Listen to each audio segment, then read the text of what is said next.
محمد ابراہیم کہتے ہیں آپریشن سے بچے روکنا کیسا ہے، کیونکہ ہم ویسے بھی حمل روکنے کے لیے دوسرے طریقے استعمال کرتے ہیں، تو بات تو وہی ہوئی کہ ہم حمل روک رہے ہیں، تو آپریشن کرانے میں کیا حرج ہے؟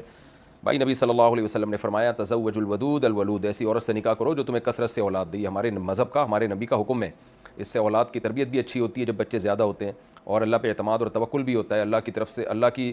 طرف سے مدد ہوتی ہے، نحن نرزقهم وإياكم، اللہ کہتے ہیں ان کو بھی رزق ملے گا تمہیں بھی ملے گا، تو اولاد رزق میں برکت کا ذریعہ ہے۔ تو یہ جو آج کل ہے نا حمل روکنا روکنا روکنا، یہ سب نیچرل نہیں ہے، جن لوگوں نے حمل روکا ہے تو ان کی حالت تو جا کے دیکھو، ان قوموں کی ترقی کے باوجود کس تنزل کا شکار ہیں وہ لوگ، اخلاقی گراوٹ کا شکار ہے۔ تو اس لیے حمل روکنا اسلام میں پسندیدہ کام نہیں ہے، البتہ کسی ضرورت سے روکنا پڑ جائے، جیسے بیماری ہو گئی ہے کوئی ہے، کسی ضرورت سے اگر روکنا پڑ جائے تو روکنے کے لیے وقتی ذریعہ استعمال کیا جا سکتا ہے، یعنی وقتی طور پر کوئی ایسا ذریعہ ہو جو حمل روکنے کا ہوتا ہے، اس کے بہت سارے ذرائع ہیں، وہ آپ ڈاکٹر سے پوچھ سکتے ہیں، لیکن آپریشن کرانا اس لیے حرام ہے کہ تغییر خلق اللہ، اللہ کی تخلیق کو بگاڑنا، یہ اسلام میں حرام ہے۔ قرآن میں آتا ہے فَلَا يُغَيِّرُنَّ خَلْقَ اللَّهِ، شیطان نے قسم اٹھائی تھی کہ اللہ میں ان کو ایسا گمراہ کروں گا کہ تیری بنائی ہوئی تخلیق کو بگاڑ ڈالیں گے یہ۔ تو اب عورت کی ڈیفینیشن یہی ہے کہ جس میں بچہ پیدا کرنے کی صلاحیت ہو، رحم ہو جس میں، تو وہ رحم ہی اڑا دینا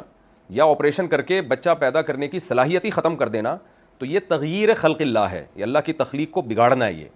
اس میں تبدیلی پیدا کر دینا ہے۔ تو آپ کے جتنے بھی اعضاء ہیں، مرد ہو یا عورت، ان کو اپنے ان اعضاء میں کانٹ چھانٹ کی اجازت نہیں ہے، تو وقتی کوئی تدبیر اختیار کر لینا الگ بات ہے، اور ہمیشہ کے لیے اڈا ہی اڑا دینا بچے کی ولادت کا، یہ حرام اور ناجائز ہے۔ اسی وجہ سے نس بندی کرا دینا مرد کے لیے، یہ عمل بھی حرام اور ناجائز ہے، کیونکہ آج کل جو لبرل اسکالر جو سیکولر قسم کے ڈاکٹرز آ رہے ہیں، ان کو خدا پر ایمان تو ہے نہیں،